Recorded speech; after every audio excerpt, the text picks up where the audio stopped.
So, what was the inspiration behind creating your platform?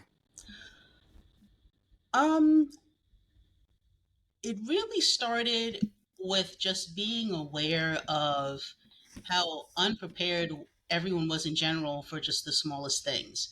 And for me, I'm originally from New York, so I grew up in an apartment building, and it started off with every now and then the building would just turn the water off. They would have to do some work in the basement, and sometimes they would put the little flyers up by the elevator saying, "Hey, you're not going to have water tomorrow morning."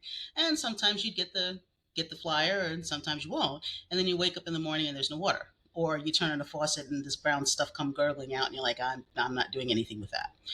So that, and having a grandmother that grew up in the South, and she was just at the end of the Depression era, so she was very used to storing things and having water, and so it was kind of in my blood already a little bit to have that little bit extra and to always have something to be ready. And as I grew older and I moved out, I kept that up.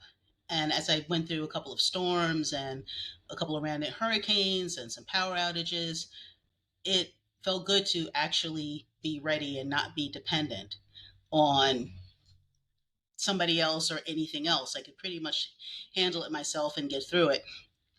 And 2020 really put the urgency into making folks more aware about preparedness.